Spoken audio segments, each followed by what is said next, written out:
그동안 목회의 길을 걸어오면서 교회에 출석하는 많은 분들을 지켜봤습니다.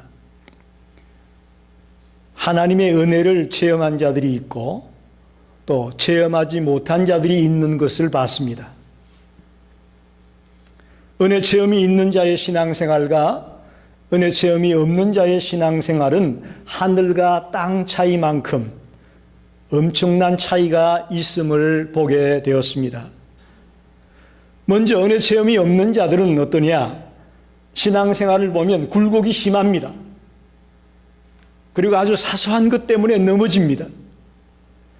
아주 들쑥날쑥합니다. 어떨 때는 아주 뜨겁게 믿는 것 같았다가 어떨 때는 시들해지고 들쑥날쑥한 그런 신앙을 보게 됩니다. 또 특징 중에 하나가 뜨겁지 못하고 냉랭한 신앙생활을 하는 것을 보게 됩니다. 반면에 은혜 체험을 한 자들은 어떻게 되느냐? 특별히 열정적이고 뜨겁습니다. 주님의 은혜를 체험한 성도들은 뜨거운 신앙생활을 하는 것을 보게 됩니다. 그리고 어떤 일을 만나도 흔들리지 않습니다. 살아가다 보면 환난과 고난과 역경을 만나게 되는데 어떤 일을 만나도 은혜 체험을 한 사람들은 흔들리지 않는 것을 보게 됩니다.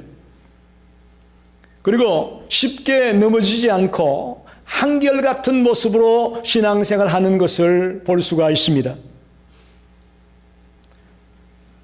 이사야 30장 1절로 17절을 보게 되면 오늘 본문 바로 앞에 있는 성경입니다. 아수르가 유다를 공격합니다. 유다가 처음에는 아수르의 도움을 구해서 아람과 북이스라엘의 공격을 막아서 참 감사하다고 생각했는데 금방 아수르가 변심했습니다. 그리고는 유다를 공격하는 겁니다. 그렇게 되자 유다는 이번에는 애굽을 의지하게 됩니다. 그들의 하나님이 옆에 있음에도 불구하고 하나님을 의지하기보다 하나님의 도움을 구하기보다 어떨 때는 아수르를 구하고 어떨 때는 애굽을 구하고 있는 참 안타까운 유다의 모습을 보게 됩니다. 그래서 그런 그들을 비난하면서 이스라엘이 하나님을 거역했다라고 질타하는 내용이 30장 1절에서 17절에 나와 있습니다. 오늘 읽은 30장 18절로 26절까지의 말씀을 보게 되면 그럼에도 불구하고 아직 유다 백성들에게 희망의 기회가 있다는 겁니다. 하나님은 우리를 긍휼히 여기시고 우리를 사랑하기 때문에 여전히 그럼에도 불구하고 유다 백성들에게 기회를 주면서 기다리고 있다고 말하고 있습니다. 하나님이 우리를 기다리고 있다고 놀랍게 선포하고 있습니다. 하나님은 아직도 그런 자들까지도 은혜를 베풀고 긍휼을 베풀고 호의를 베풀기 원하며 기다리십니다. 만에 하나라도 그들이 깨닫고 돌아와 하나님을 바라보면 하나님을 사모하면 하나님은 그들에게 복을 주시리라고 말씀합니다. 그래서 오늘 저는 하나님의 은혜를 체험하려면 어떻게 해야 되겠는지 본문을 가지고 깊이 묵상해 보려고 합니다. 첫째는 기다리는 하나님께로 돌아오는 자가 되는 것입니다. 기다리는 하나님께로 돌아와라. 하나님은 백성들이 스스로 죄에 빠져 구원할 수 없는 상태에 놓여 있으면 무조건 심판하는 게 아닙니다. 그럼에도 불구하고 여전히 그들을 지켜보면서 그들이 돌아오기를 기다리신다, 그런 말입니다. 백성의 죄에 대해 즉시 심판하지 않고 조용히 기다리며 돌아오기를 원하고 있다는 것입니다. 하나님이 우리에게 긍휼을 베푸기 원하는 이유는 오늘 본문에 보니까 그분은 정의의 하나님이기 때문이다, 그렇게 말하고 있습니다. 하나님은 은혜와 긍휼을 베푸시되 정의에 근거해서 은혜를 베풀고 긍휼을 베푼다는 것입니다. 여러분, 이 말씀 굉장히 중요한 것입니다. 내 속에 죄악이 덕지덕지 끼어 있는데, 얼룩져 있는데 무조건 긍휼을 베풀고 은혜를 베푸는 게 아니라는 거죠. 철저한 자기의 죄에 대한 통해 자복과 그 죄를 끊어내는 그런 모습이 있어졌을 때에 은혜가 있는 것이고 긍휼이 있는 것입니다. 그래서 하나님의 사랑과 정의는 동전의 양면과 같이 늘 같이 가는 거예요. 우리는 가끔 하나님의 사랑만 자꾸 얘기하죠. 아닙니다. 하나님은 정의의 하나님이고 공의의 하나님이에요. 양면이 동전의 양면처럼 같이 있어요. 하나님은 빨리 회개하고 돌아오기를 지금도 기다리고 있다는 말씀과도 같습니다. 여기서 하나님께서 기다리신다라는 말씀이 나오는데, 하나님을 배반하고 하나님의 징계를 거부하는 그들을, 또 그러면서 자기 방법대로 피해가려고 요리조리 요령을 피우는 그들을 향해 하나님은 빨리 회개하고 돌아와라. 내가 지금 너희들 기다리고 있어. 빨리 회개하고 돌아와. 라고 외치고 있습니다. 이러한 하나님의 사랑은 단지 유다 백성들만을 위한 사랑이 아닙니다. 이 땅의 모든 사람들을 향한 하나님의 사랑임을 믿습니다. 특별히 오늘 이 자리에 나와 앉아있는 우리 모두를 향한 하나님의 사랑이 이 속에 내포되어 있음을 믿습니다. 유다 백성들만 이렇게 하는 거 아니에요. 오늘 저와 여러분도 하나님은 기다리고 있습니다. 진정으로 회개하며 하나님의 품으로 돌아오기를 기다리면서 우리에게 사랑을 가지고 있습니다. 이러한 하나님의 사랑을 가장 잘 설명해 주는 비유가 누가복음 15장 11절에 32절에 나오는 탕자의 비유라고 저는 생각을 해봅니다. 즉 오늘 본문에 나오는 유다를 기다리고 있는 그 하나님, 이것이 누가복음 15장에 나와 있는 탕자의 아버지, 탕자가 돌아오기를 기다리고 있는 그 아버지와 매우 흡사합니다. 여러분이 이 탕자의 비유 얘기 너무 잘 아시죠? 한 아버지에게 두 아들이 있었습니다. 그런데 둘째 아들은 아버지 그늘 밑에서 아버지 간섭 받는 게 싫었어요. 그래서 빨리 나에게 줄 유산을 달라고 아버지를 보채가지고 유산을 받아가지고 먼 타국으로 갔습니다. 그곳에서 허랑방탕한 삶을 살며 순식간에 그 모든 돈을 다 날려버리죠. 그리고는 거지 신세로 전락합니다. 너무너무 힘들고 어려우니까 생각나는 게 뭡니까? 아버지 집의 그 풍성한 삶이 생각이 나는 거예요. 풍성한 아버지 집의 그 종들, 내가 아버지 집에 자식으로는 못 갈 테이니 차마 그 집의 종이라도 내가 되겠다는 심정으로 아버지 집을 그리워하게 되죠. 그리고는 결단합니다. 내가 아버지 집으로 돌아가야지. 여기 보세요. 아들이 집에 오지도 않았어요. 저 먼 발치, 집에서 한참 거리가 먼 곳에 도달했는데, 놀라운 것은 아버지가 그것이 자기 아들인 것을 알고 뛰어나와 기쁘게 아들을 끼안고 맞아주었다는 사실입니다. 이거 뭘 말하는 거죠? 아들이 떠난 이후부터 한 번도 아들을 잊지 아니하고 기다리고 또 기다리고 또 기다렸다는 얘기입니다. 여러분, 이게 탕자의 아버지예요.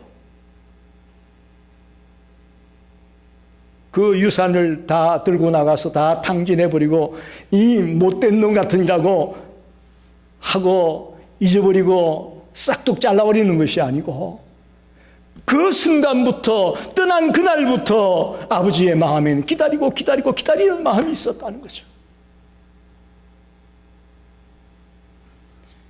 실로 유다를 기다리고 있는 하나님 아버지의 마음이 바로 이 탕자의 마음이라고 저는 생각합니다. 이 말씀을 통해 우리는 하나님의 크고 넓은 사랑과 은혜를 기억해야 할 것입니다. 우리가 아무리 큰 죄를 범했다고 할지라도, 또 아무리 오랫동안 그릇된 자리에 있었다 할지라도 하나님은 절대로 우리를 포기하지 않습니다. 여러분 잘 들으십시오. 하나님은 절대로 우리를 포기하지 않아요.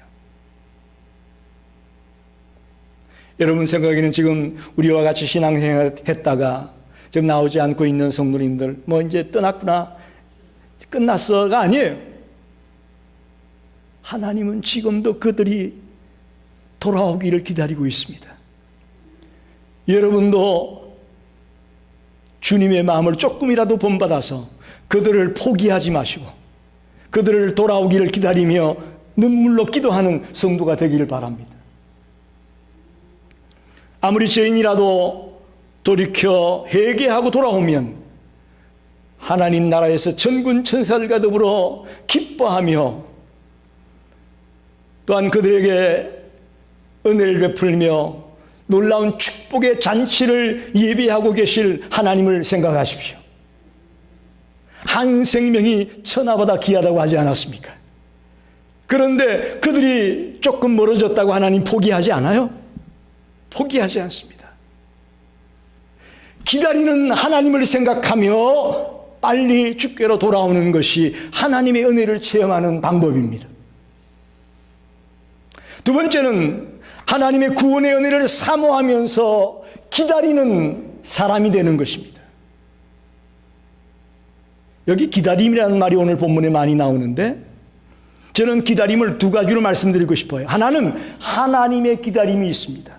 하나님의 기다림. 그리고 또 하나는 인간의 기다림이 있습니다. 여기 하나님의 기다림은 유다가 회개하고 당신께로 돌아오기를 원하는 것, 그것을 의미하죠. 반면에 인간의 기다림은 유다가 하나님의 구원의 은혜를 사모하는 것을 말합니다. 그러면서 하나님의 은총을 생각하며 회개하면서 기다리는 것이죠. 그런 점에서 하나님의 기다림이나 인간의 기다림의 공통점은 뭐냐? 회개라는 겁니다. 하나님은 회개하기를 기다리는 것이고 우리는 회개를 하는 것이고, 더 쉽게 말하면 하나님의 은혜를 체험하려면 우리에게 진정한 통의 자복이 회개가 수반되어야 된다는 것입니다. 여러분 하나님의 은혜를 체험하셨나요? 아직도 그 은혜를 체험하는 것이 좀 미심쩍고 변변찮다고 생각이 되신다면 오늘 말씀을 듣는 중에 철저하게 통에 자복하며 주님의 품으로 돌아올 수 있는 그런 저와 여러분이 되기를 원합니다. 하나님은 회개를 기다리고 있고 우리는 회개를 하는 것입니다. 그것이 깊은 은혜의 자리에 들어가는 비결입니다.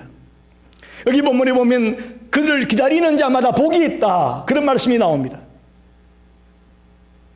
그를 기다리는 자마다 복이 있다. 하나님을 기다리는 자가 복이 있다라는 무슨 말이냐? 즉 하나님께 회개하는 자가 복이 있다, 이렇게 바꾸어 말할 수 있습니다. 하나님께 회개하는 자가 복이 있다. 오늘 이사야처럼 하나님께 회개하는 자가 복이 있다고 말하는 이유가 무엇일까요? 도대체 왜 이사야 선지자가 이렇게 말할까요? 하나님은 통에 자복하고 돌아오는 자들을 기뻐하십니다. 그들을 기뻐하십니다.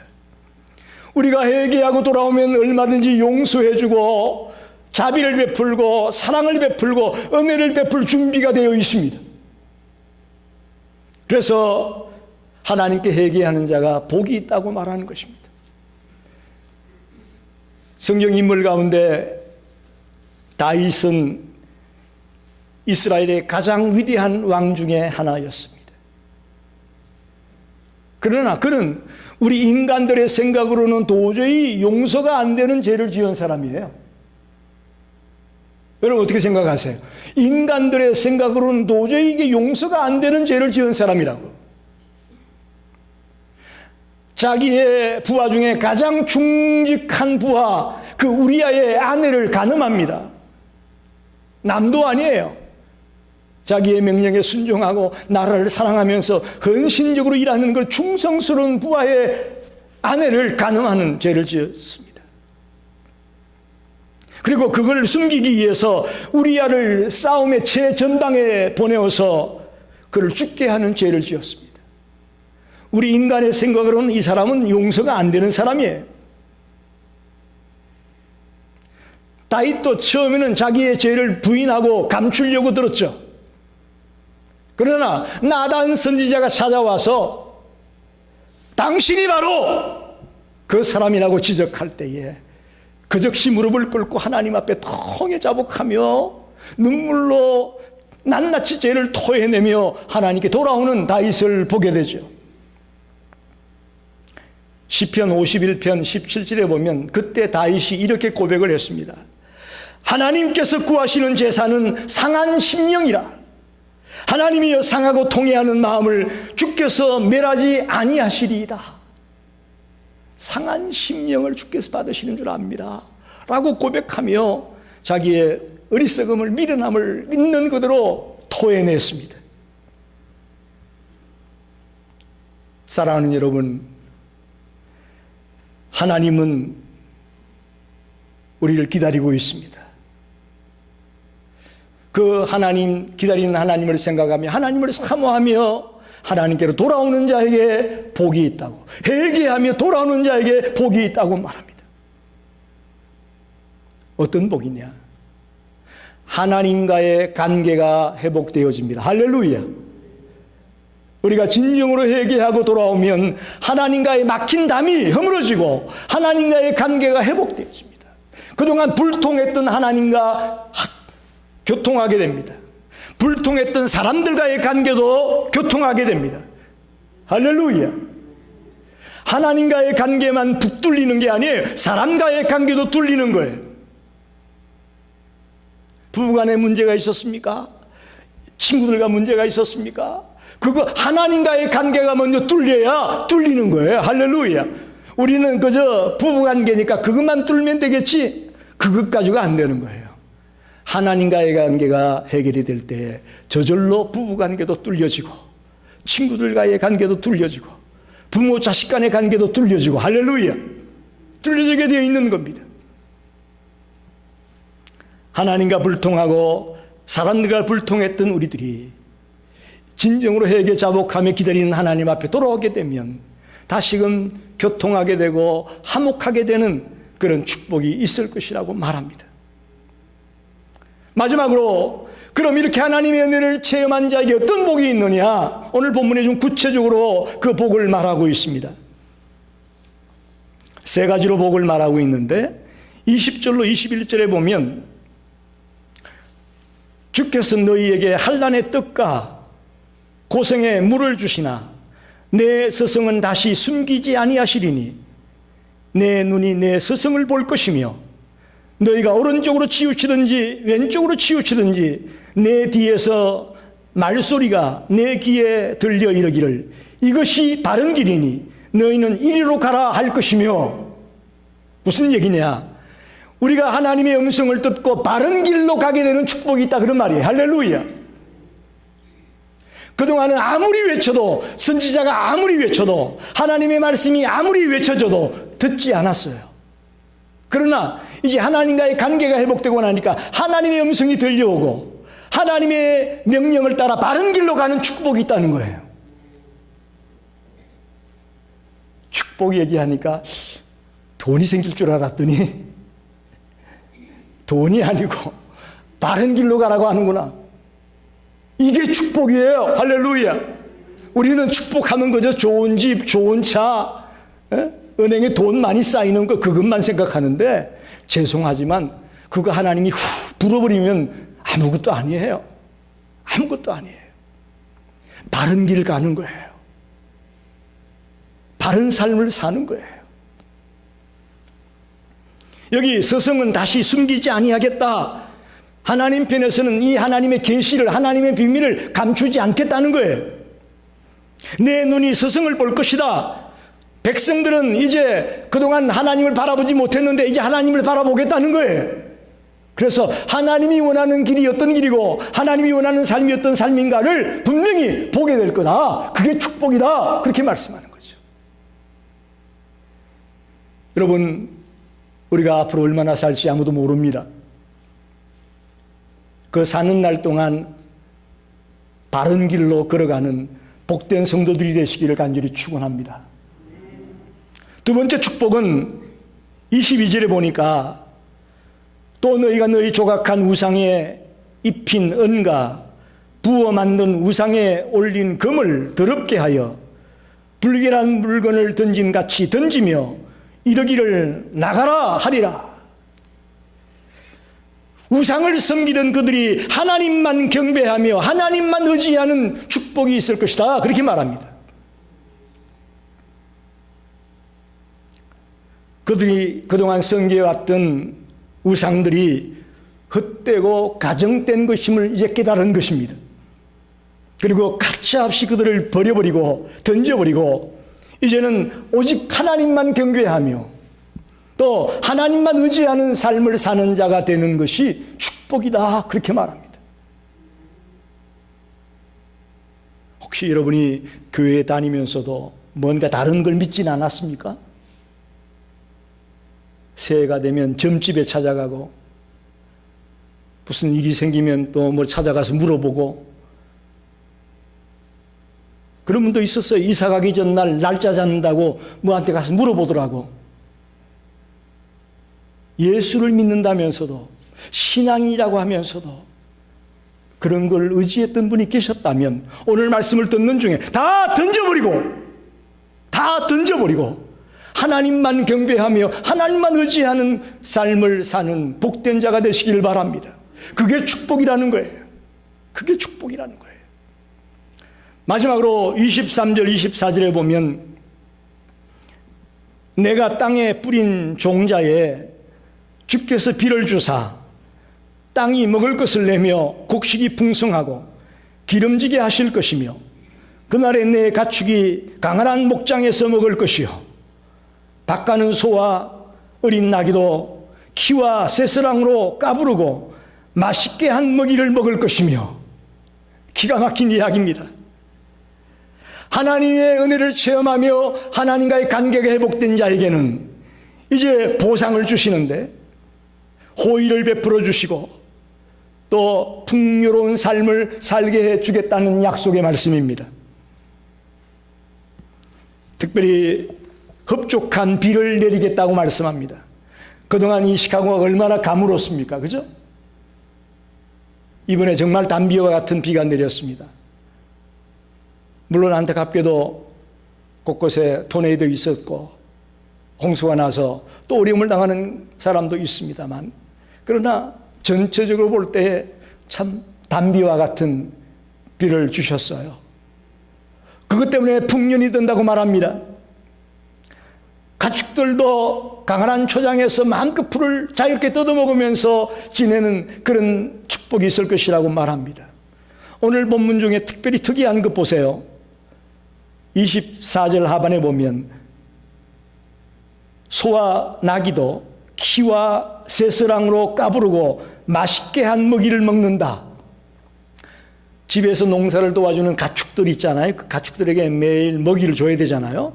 그런데 그들조차도 키와 새스랑으로 까부르고 맛있게 한 먹이를 준다는 거예요. 짐승들도 하물며 풍성하고 맛있는 걸 먹으면서 지내는 그런 축복이 있다는 거예요. 기가 막힌 표현이라고 저는 봅니다. 진정으로 하나님의 은혜를 체험한 자에게는 이런 풍요로운 삶이 있을 것이라고 축복하고 있습니다. 말씀을 정리합니다. 여러분께 다시 한번 묻습니다. 여러분 하나님의 은혜를 체험하셨습니까? 아니면 아직 체험하지 못하셨습니까? 여러분 스스로에게 한번 답변해 보십시오. 겉으로 대답하지 마시고 속으로 대답하십시오. 두 가지 기다림을 제가 말씀을 드렸습니다. 하나는 하나님의 기다림인데 아무리 우리가 못난 짓을 하고 어리석은 짓을 했더라도 단칼에 우리를 베어버리지 아니하고 우리가 돌아오기를 지금도 기다리고 있는 것입니다. 회개하고 돌아오기를 지금도 기다리고 있는 그 하나님의 기다림이 있다는 것입니다. 또 하나는 인간의 기다림입니다. 하나님의 은혜가 없이는 살 수가 없습니다. 하나님의 도움이 없이는 살 수가 없습니다 하면서 하나님을 기다리는, 하나님의 은혜를 갈망하는 그런 기다림이 있어야 되는 것입니다. 그 두 가지의 공통점은 회개라는 것입니다. 저는 불신자의 가정에서 자랐습니다. 할머니 손을 잡고 절에도 가고, 아버지가 의장을 했기 때문에 멸치 의장, 멸치 잡으러 바다에 나가면 풍랑이 일면 죽잖아요. 그러니까 할머니 손 붙잡고 가서 빌었어요. 아버지 의장이 잘 되고 풍랑 안 만나고 돌아오기를. 그런 어린 시절을 겪었던 사람입니다. 그런데 서울로 초등학교 6학년 때 이사를 왔어요. 그때부터 제가 정말 열심히 교회에 다녔습니다. 예수님이 누구라고 고백도 못하고 내가 구원을 받았는지 안 받았는지 정확하게 고백도 못하면서 열심히 교회를 다녔어요. 지금 생각해 보면 친구들 만나는 재미, 또 그때는 주일학교가 참 재밌었잖아요. 성경시험 같은 거 봐서 1등하면 학용품을 이만큼 주잖아요. 그래서 성경시험 같은 거 열심히 하고, 뭐 출석상도 준다니까 출석도 열심히 하고, 하여튼 열심히 했어요. 그때 우리 집사람도 만났으니까 복을 많이 받았죠, 제가 참. 그런데 고등학교 2학년 때에 저희 교회에서 집회가 있었어요. 부흥회가 열렸는데 첫날 그 강사님이 하신 말씀이 회개하라는 거예요. 회개하라는 거예요. 물론 초등학교 6학년 때부터 중학생 때 뭐 열심히 회개하라는 말 들었겠죠. 그러나 한 번도 나에게 회개하라는 말이 나에게 주는 말이라고 생각이 안 됐어요. 그런데 그날 그 시간에 회개하라는 말이 나에게 주는 말로 들렸어요. 여러분 보다시피 좀 제가 착해 보이지 않나요? 착각인가요? 제가 성실하고 정직하고 나는 꽤 착하게 산다고 생각했기 때문에 나는 쟤하고 별로 상관이 없을 것으로 생각했어요. 그래서 회개하라는 말이 잘 안 들렸어요. 근데 그날 회개하라는 말씀을 듣고 나니까 내가 얼마나 더럽고 추한지를 그날 알게 됐어요. 성령께서 제 마음을 타치하신 것 같아요. 얼마나 내가 추하고 더럽고 못나고 어리석은 자인 자를 그날 내가 깨달았어요. 집회가 끝나고 다른 사람은 다 집에 돌아갔는데 저는 떠나지를 못했어요. 그곳에서 혼자서 정말 시간 가는 줄 모르면서 다른 기도 하나도 안 했어요. 내 죄를 고백하는 기도만 했어요. 나중에 보니까 거의 3시간 가까이 그렇게 하고 제가 앉아 있었어요. 그리고 나서 일어나 교회 밖을 나오는데 세상에서 처음 느껴보는 기분이었어요. 그 기쁨, 그 감사. 지금도 저는 그 기쁨이 생생합니다. 어쩌면 그것 때문에 제가 목회의 길을 가게 됐는지도 몰라요. 그것 때문에. 교회 간다고 핍박이 심했습니다. 집에서. 그런데 핍박이 두렵지가 않았어요. 그전에는 부모님에게 들킬까 봐 조마조마하며 다녔는데 부모님의 핍박이 두렵지 않았어요. 뭐 때리면 맞지 뭐. 교회에서 늦게 왔다가 야단치면 야단 맞지 뭐. 그런 배짱이 어디 생기는지 모르겠어요. 핍박이 두렵지 않았어요. 회개를 통해 하나님의 은혜를 체험했습니다. 회개를 통해 하나님과의 관계가 회복이 되어졌습니다. 그것이 제 인생을 바꿔놨습니다. 제 삶을 바꿔놨습니다. 사랑하는 성도 여러분, 하나님의 은혜를 체험하고 하나님과의 관계가 회복되기 원하십니까? 그렇다면 진정한 회개가 저와 여러분에게 반드시 있어야 됩니다. 대충 조금 기도한 것 가지고 회개했다고 여러분 말하지 마십시오. 내가 생각해내서 하는 회개는요, 한계가 있습니다. 성령께서 내 죄를 생각나게 하고 내 죄를 기억나게 해줄 때 나오는 그 회개, 그 죄의 고백은 말로다 표현할 수가 없어요. 그렇게 철저하게 회개하고 하나님께 돌아올 때에 우리는 하나님의 은혜를 체험했다고 말할 수 있겠고 하나님과의 관계가 회복되었다고 말할 수 있을 것입니다. 또한 그런 자에게는 놀라운 하나님의 축복이 있다고 약속합니다. 저와 여러분이 하나님의 은혜를 체험하고 하나님과의 관계를 회복하는 성도들이 되시기를 간절히 축원합니다. 기도하겠습니다.